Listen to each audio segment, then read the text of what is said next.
भाई थिएटर में देखते टाइम मूवी का बहुत सारे डिटेल्स फटाफट निकल जाते हैं, इसीलिए ओटीटी पे आने के बाद हमने एनिमल को फिर से देखा। और क्या था भाई ये, डायलॉग में, एक्सप्रेशन में, सिंबोलिज्म, प्रोडक्शन डिजाइन में और बैकग्राउंड म्यूजिक में भी जहाँ कहीं देखो डिटेल्स से डिटेल्स भरा पड़ा है भाई। तो इसमें हमने जितना भी जो कुछ भी डिटेल्स को नोटिस किया है, जो कि बहुत सारे है, इसलिए ये वीडियो थोड़ा लंबी हो सकती है, तो भाई लोग थोड़ा एडजस्ट कर लेना। लेकिन कुछ भी हो जाए, कोई भी डिटेल्स को हम नहीं छोड़ेंगे, एक एक करके उन सब के ऊपर आज के इस वीडियो में हम चर्चा करेंगे। तो कुर्सी की पेटी बांध लो गाइस, ये वीडियो बहुत इंटरेस्टिंग होने वाला है। आज के बाद एक खरोच भी आई, दुनिया चला दूंगा पापा। तो कहां से स्टार्ट करें भाई, टाइमलाइन? नहीं, टाइमलाइन इसका थोड़ा कॉम्प्लिकेटेड है और वो थोड़ा लंबा होने वाला है, तो उसे एंड में देखेंगे। पहले इजी डिटेल्स देख लेते हैं, उसके बाद level by level hard details की तरफ बढ़ते जाएंगे। तो सबसे इजी डिटेल्स क्या है? डायलॉग। क्योंकि कोई भी डिटेल्स का हिंट ऑडियंस तक पहुंचाने का सबसे इजी तरीका होता है डायलॉग। तो हम पहले इजी डिटेल्स डायलॉग से शुरू करते हैं। एनिमल में बहुत से ऐसे डायलॉग है जिसे सुनते टाइम सब कुछ नॉर्मल लग रहा होता है, लेकिन उस डायलॉग के पीछे एक डीप मीनिंग भी होता है, जो कि हमें आगे देखने के बाद जाके पता चलता है। जैसे कि हो गया ये डायलॉग,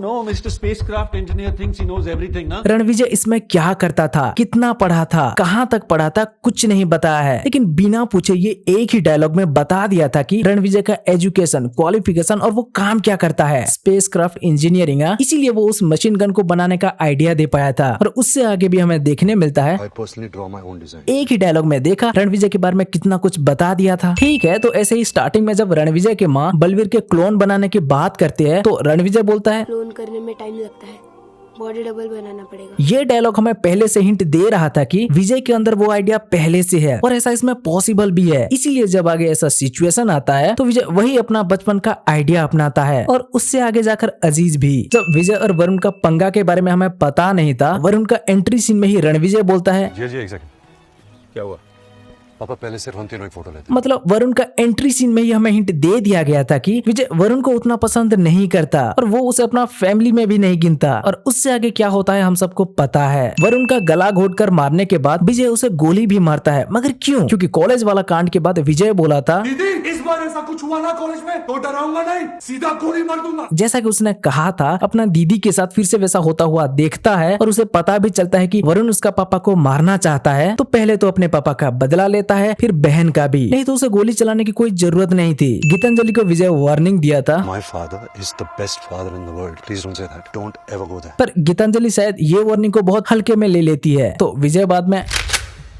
फिर इसी वार्निंग के बाद विजय ये भी बोला था कि मैं तुझे कभी धोखा नहीं दूंगा। तब ये डायलॉग को शायद हम ऑडियंस लोग हल्के में ले लिए थे, इसीलिए जोया का सीन आने के बाद विजय को हरामी समझ रहे थे। लेकिन नहीं भाई, वो डायलॉग को विजय ऐसे ही नहीं बोला था, हमें नहीं भूलना चाहिए था। लेकिन हम चूक गए और मेकर्स जीत गए। इंटरवल का फाइट से पहले असरार बोलता है, अरे भाई कहाँ है तू? साला तेरा नाम नहीं पता। और ये डायलॉग हमें याद दिलाने के लिए था कि सच में अभी तक हीरो का एक बार भी नाम नहीं लिया गया। मतलब वैसे तो कभी नाम लेने का जरूरत ही नहीं पड़ा, पर फिर भी विजय जब 2 बार अपना परिचय देता है तो खुद का नाम नहीं बताता। कंपनी में वो बोलता है, मैं बलबीर सिंह का बेटा। और पिंड में बोलता है, मैं बलबीर सिंह का पुत्र। मतलब इंटरवल में जाके हीरो का नाम पता चलता है। और उससे पहले भी हमें यह बात याद दिलाया जाता है। बढ़िया है भाई। कोमा से बाहर निकलने और विजय को सुनाई देने के बाद एक डॉक्टर बोलती है, कंकशंस की वजह से आपका sense of taste and smell चला गया है। पर क्या किसी ने भी इस डायलॉग को नोटिस किया होगा? नहीं। लेकिन आगे हमें इसके रिलेटेड भी एक सीन दिखाया है। विजय को टेस्ट क्या है, स्मेल कैसा है, कुछ पता नहीं चल रहा होता। तो गीतांजलि एक बार गुस्से में नमक डाल देती है। तुझे लगा टेस्ट नहीं तो समझ में नहीं आया। जोया के पास से विजय वापस आने के बाद जब सच बोल देता है तो भयंकर झगड़ा के बाद गीता बोलती है,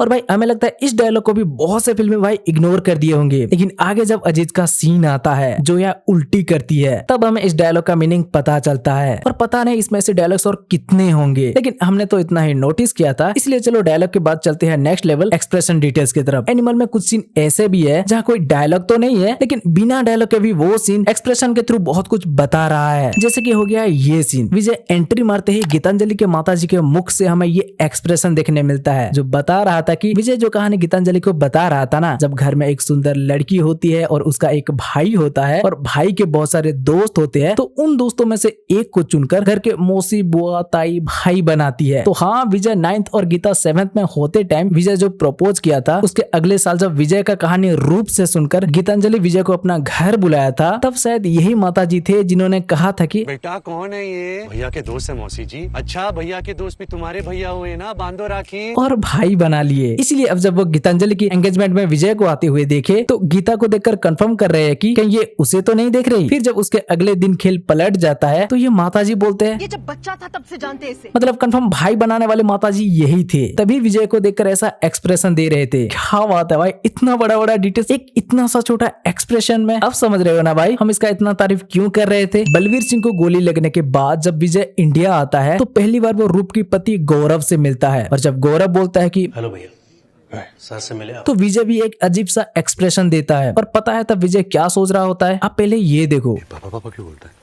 खुद के पापा नहीं है क्या? सर बोलना चाहिए। हाँ तो भाई बड़ा जीजा वरुण उसका पापा को पापा बोलता था तो उसे पसंद नहीं आता था, लेकिन छोटा जीजा गौरव के मुंह से जब उसका पापा को पापा नहीं सर बुलाते देखा तो ये लुक दिया और शायद सोचा कि बच गया बेटा, चलो अब जाके एक ढंग का जीजा मिला है, ऐसा ही कुछ। ये सीन में जब विजय जीजा घर नहीं आए, 6 घंटे से उनका फोन ऑफ है बोलता है तो रूप की फेस पर एक अजीब सी एक्सप्रेशन दिखता है। पता है उसका मतलब क्या था? रूप ये डायलॉग को याद कर रही थी, एक दिन ऐसा आएगा इन दोनों भाइयों का दी एंड कर दूंगा मैं। लेकिन विजय क्या हुआ बोलने पर वो माइंड चेंज कर लेती है और सोचती है कि ये तो ऐसे ही बोल रहा था, थोड़ी ना ऐसा क्या होगा। पर वो उसका डाउट एक्सप्रेशन सही था भाई। विजय सच में उस दिन उन दोनों भाइयों को मार दिया होता है जैसे कि पहले उसने कहा था। नेक्स्ट वरुण का हमें 2 एक्सप्रेशन देखने मिलता है, जिसमें से पहला विजय का पिंड के भाइयों को देखने के बाद निकलता है और दूसरा बलवीर सिंह को जिंदा देखने के बाद। और इसका मतलब क्या है आप तो जानते ही होंगे, सिंपल सा है, लेकिन फिर भी इसे ऐड किया गया है। देख के अच्छा लगा तो हमने बता दिया। नेक्स्ट एक और एक्सप्रेशन या कहीं इशारा वाला डिटेल्स, जैसे कि आप लोग नोटिस किए होंगे कि नहीं पता नहीं, लेकिन विजय और गीतांजलि का जब हीरो बोलने को लेकर झगड़ा होता है तो विजय आवाज निकलने से अच्छा गूंगा बहरा बनना पसंद करता है और ये इशारा करता है, मतलब विजय म्यूट बन जाता है और तभी म्यूट अवरार का एंट्री होता है। तो क्या हम इसे म्यूट चैप्टर ओपन होने का डिटेल समझे? पता नहीं, इसे लेकर मैं कंफ्यूज हूँ, लेकिन नोटिस किया तो बता दिया। ठीक है, तो अब अगला बैकग्राउंड म्यूजिक। एनिमल में कुछ ऐसा सीन भी है जहाँ डिटेलिंग के लिए बैकग्राउंड म्यूजिक या साउंड इफेक्ट्स का भी यूज हुआ है, जैसे कि हो गया विजय का स्कूल सॉन्ग। अमेरिका से आने के बाद गीतांजलि को याद दिलाने के लिए विजय जो स्कूल सॉन्ग गाता है, वही स्कूल सॉन्ग हमें विजय का पास्ट सीन में बैकग्राउंड में बजते हुए दिखाया गया है। हैप्पी बर्थडे टू यू पापा।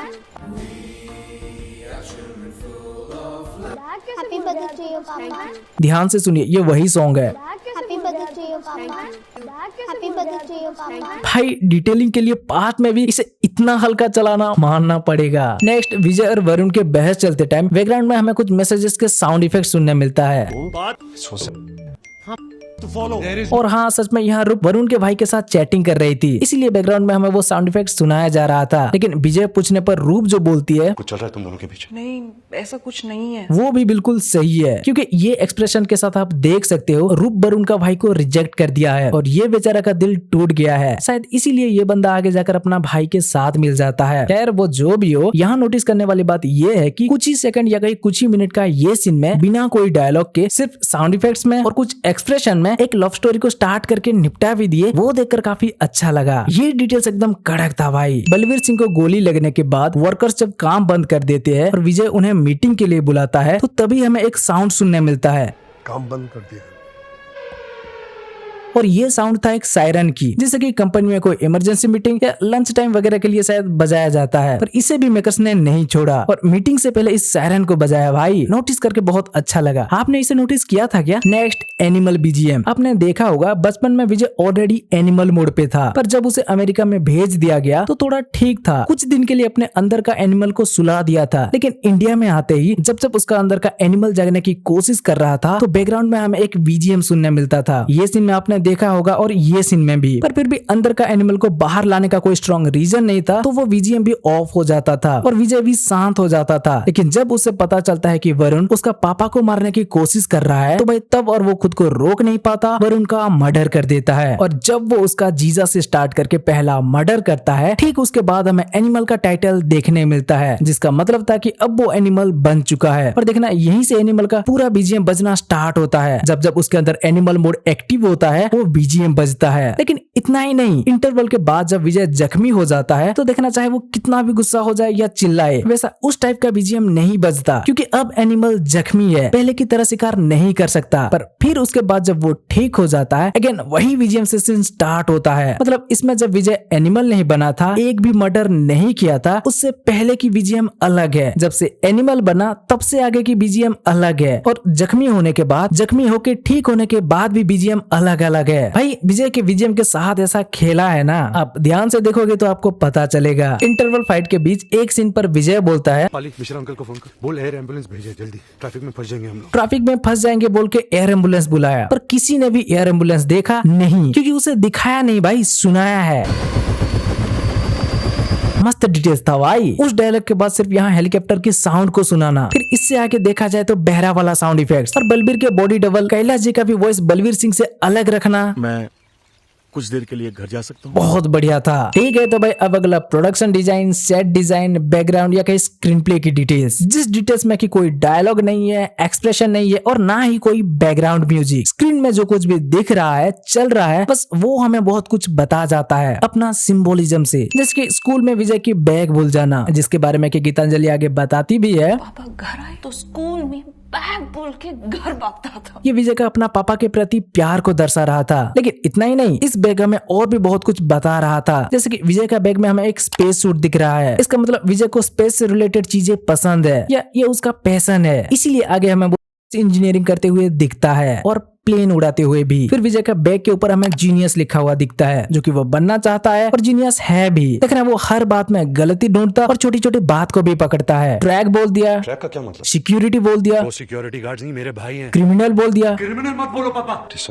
मर्डर नहीं, प्रोग्रेस है, डिटोनेट बोलना चाहिए सिगरेट की जगह। मतलब ऐसे हर एक वर्ड को ये पकड़ता है और मिस्टर परफेक्ट बनने की कोशिश करता है। जीनियस नहीं तो क्या है ये, बस पापा से ऑब्सेशन की वजह से वो एनिमल बन गया, नहीं तो वो एक जीनियस ही है जो उसका बैग में ये दिख रहा है। पर इतना ही नहीं, विजय का रूम में भी देखोगे तो वहाँ भी डिटेल्स के जरिए विजय के बारे में बहुत कुछ बता दिया है। माइकल जैक्सन का पोस्टर क्यों आपको पता है, बाइक का पोस्टर क्यों आपको पता है, म्यूजिकल ड्रम सेट क्यों आपको पता है, प्लेन दिख रहा है क्यों आपको पता है, ट्रॉफी दिख रहा है क्यों, वो जीनियस है। मतलब बिना कुछ बताए, बिना एक डायलॉग और बिना कोई एक्सप्रेशन दिखाए कितना कुछ विजय के बारे में सब बता दिया आपने देखा। खैर अब अगला कुछ और चुटकु मुटकु डिटेल्स को देख लेते हैं, फिर टाइमलाइन पर आएंगे। ये सीन पर विजय के हाथ में हमें सिगरेट की पैकेट दिखता है, जिससे पता चल रहा था कि सच में विजय सिगरेट पैकेट को अपने से दूर नहीं रखता। Do not crush my...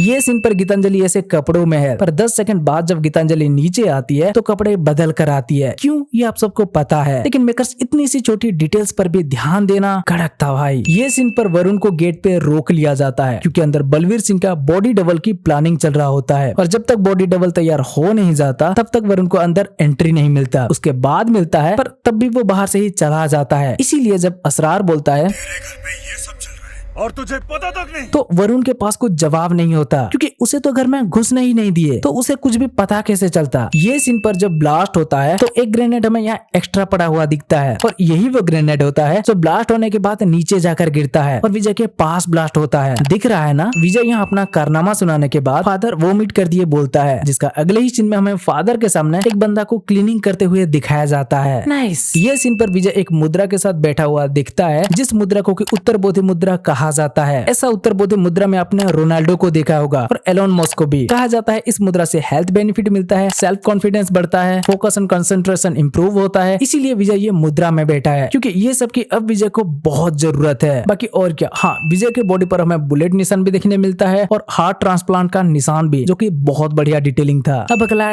timeline, इसे ध्यान से देखना, ठीक है। इसमें हमें 3-4 टाइमलाइन दिख रहा है, जिसमें स्टार्टिंग और एंडिंग का तो समय बताया गया है कि इसका कहानी देखो, विजय का बचपन 1996 से शुरू हुआ और विजय का बुढ़ापा 2056 में आकर खत्म हुआ। लेकिन क्या किसी ने नोटिस किया उसमें से बाकी टाइमलाइन का समय क्या क्या था और उसके बारे में हमें कैसे बताया गया? आप जरूर मिस कर दिए होंगे, क्योंकि उन सबको वो ऐसे सीधे सीधे नहीं बताए हैं। पहले बचपन का टाइम दिखाया गया तो साल 1996 बताया गया, झापड़ वाला टाइम दिखाया गया तो समय के बारे में कुछ नहीं बताया। फिर अमेरिका जाके लौटने का टाइम दिखाया गया तो भी समय के बारे में कुछ नहीं बताया। लेकिन बलवीर को गोली लगने के बाद जब रणविजय फिर से अमेरिका से आया तो डायलॉग में हमें बताया गया कि 8 साल हो गए तेरे को देखे हुए। और फिर इससे आगे एक और डायलॉग में हमें बताया गया कि 20 साल पहले आपने यही बात की थी ना, हाथ खींच लूंगा जेल चला जाएगा। अब यहाँ से तो पता चल जाता है कि वो झापड़ वाला टाइम इस टाइम से 20 साल पहले की बात है, देख सकते हो। अगर मैंने अपना हाथ खींच लिया, खींच लो अपना हाथ पापा। और पहली बार अमेरिका से लौटने का टाइम 8 साल पहले की बात है, लेकिन जिस टाइम ये 8 साल पहले 20 साल पहले की बात हो रही है वो किस टाइम की बात है? तो भाई देखो, इसका हिंट हमें ये सीन में दिया है 2022। इसका मतलब बलवीर सिंह को गोली लगना, रणविजय अपना फैमिली के साथ वापस आना, वरुण को मारना, असरार को मारना, कोमा में चले जाना, हार्ट ट्रांसप्लांट करना और उसके बाद अबरार को भी मार के दिवाली के मौके पर ये डायलॉग मारना, ये सब कुछ 2022 की बात है। और इस हिसाब से 8 साल पहले वाली डायलॉग को देखा जाए तो वो 2014 की बात है, और 20 साल पहले वाला डायलॉग को देखा जाए तो वो 2002 की बात है। इसे और भी आसान करके बोला जाए तो 1996 में रणविजय को स्कूल में दिखाया गया। फिर उसके बाद 6 साल की टाइम जंप करके 2002 में रणविजय को अपना दीदी को प्रोटेक्ट करते हुए दिखाया गया, जहाँ की उसे झापड़ के ऊपर झापड़ देके घर से निकाल दिया। देन अगेन हमें 12 साल की टाइम जंप दिखाया गया, जहाँ 2014 में रणविजय अपना पढ़ाई कंप्लीट करके अमेरिका से वापस आया और घर पे तो हंगामा किया ही, साथ में एक दिन में गीतांजलि को पटा के अपना साथ ले गया। और फिर उसके बाद 8 साल की टाइम जंप 2022 आया, तो बलवीर को गोली लगने के बाद ये सब कांड हुआ। मतलब रणविजय सही बोल रहा था, बचपन से लेकर आज तक पापा के संग मैंने एक पूरा दिन भी नहीं बिताया। ये सच्ची तो है यार। बचपन में जब वो अपना पापा को ढूंढता था तो हमेशा वो उन्हें बिजी पाता था। फिर 2002 में जब कॉलेज वाला कांड के बाद उसे अमेरिका भेजा गया, बीच में सिर्फ 2 दिन के लिए ही वो इंडिया आया था। पहला दिन में मस्त लंबे बाल के साथ गीतांजलि को पटाने चला गया और दूसरा दिन लंबे बाल को गिफ्ट करके घर में झगड़ा किया और गीता को लेकर वापस अमेरिका चला गया, जो फिर से 2022 में जाकर इंडिया वापस आया बलवीर सिंह को गोली लगने के बाद। और फिर उसके बाद तो वो दुश्मन की खोज में लग गया और अबरार को मारने के बाद जाके चैन की सांस लिया। तो बचपन से लेकर आज तक वो एक भी पूरा दिन अपने पापा के साथ कहाँ बिताया है? वैसे यही हिसाब लगाया जाए तो इसके अंदर कुछ डिटेल्स और भी हमें देखने मिल जाता है। विजय अपने माँ को पिंड के बारे में पूछता है, दादाजी को उनका परिवार के बारे में पूछता है, जो इशारा कर रहा था कि सच में विजय 12 साल से घर नहीं आया था। यहाँ क्या हुआ था उसके बारे में उसे कुछ पता नहीं था, इसलिए उन सब के बारे में वो पूछ रहा था। ये डायलॉग में वो बोलता है ना, कार्ड भेजा था,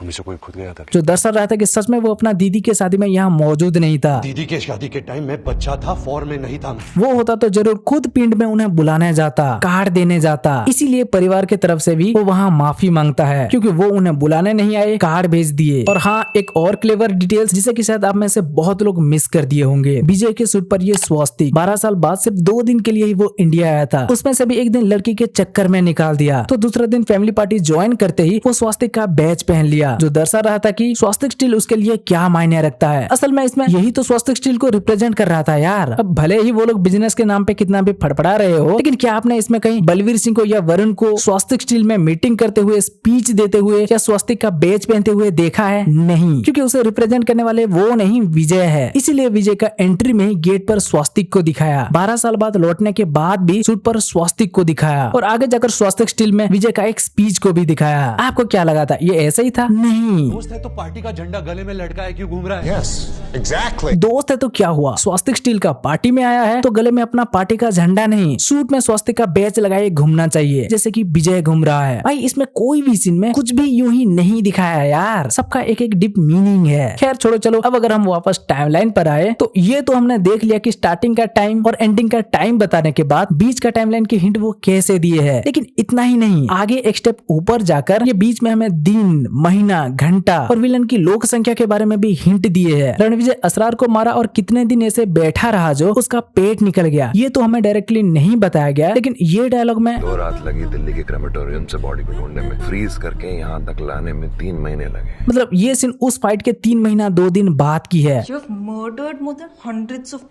ये सीन देखने के बाद सबको लगा होगा कि क्या फेंक रहा है, 100 से ज्यादा मर्डर, पर भाई इसका भी हिसाब देने के लिए उस एक्शन के बाद एक सीन दिखाया है। कैसे घुस गए 300 लोग अपने होटल में? मतलब अगर वहाँ 300 लोग घुसे थे, 100 से ज्यादा को तो रणविजय मारा ही होगा ना भाई। पर यहाँ भी अगर आपको डाउट हो कि 300 लोग, तो भाई पहले तो ब्लैक मास्क वाले 40-50 को ये निपटा लेते हैं, फिर उसके बाद 40-50 और आते हैं, फिर पीछे वाले गेट से 200 लोग और आ रहे हैं। तो हो गए ना 300। इसके बाद इन दोनों का ताकत दिखाने के लिए एक सीन पर घंटा का भी हिसाब दिया है। पिछले 2 घंटे से एक दूसरे को तोड़ रहे हैं। मतलब समझ रहे हो भाई, इस फाइट का डेप्थ को दिखाने के लिए घंटों का हिसाब, उस फाइट का प्रभाव को दिखाने के लिए गुंडों का हिसाब, बीतता हुआ समय को दिखाने के लिए महीना का हिसाब और टाइमलाइन के बारे में बताने के लिए सालों का हिसाब। छोटे से छोटा डिटेल्स को भी डायरेक्टर नहीं छोड़ रहे भाई। वैसे इस मूवी को तो बहुत लोग बुरा भी बोल रहे हैं, बहुत ज्यादा वायलेंस की वजह से, जो कि हम समझ सकते हैं, लेकिन आप उसे छोड़कर आप इसे इन सारे डिटेलिंग के साथ फिर से देखो गाइस, मजा आ जाएगा। इसके मेकर्स ने इसके ऊपर कितना मेहनत किया है आपको पता चल जाएगा। एक फिल्मी होने के नाते दिल खुश हो गया भाई इसके अंदर इतना सारा डिटेल्स को देखकर। पता नहीं इसमें और कितने सारे डिटेल्स होंगे जिसे कि हमने भी नोटिस नहीं किया होगा। खैर अब वीडियो भी लंबी हो रही है तो इस वीडियो को यहीं खत्म करते हैं भाई। आपने इसके अंदर कितना डिटेल्स को नोटिस किया था, और अगर हमने भी कुछ डिटेल्स को मिस कर दिया है तो प्लीज कमेंट करके हमें जरूर बताना। बाकी अगर ये वीडियो अच्छी लगी हो तो भाई वीडियो को लाइक करके अपने दोस्तों के साथ शेयर करना, और चैनल को सब्सक्राइब नहीं किया है तो भाई सब्सक्राइब कर लेना।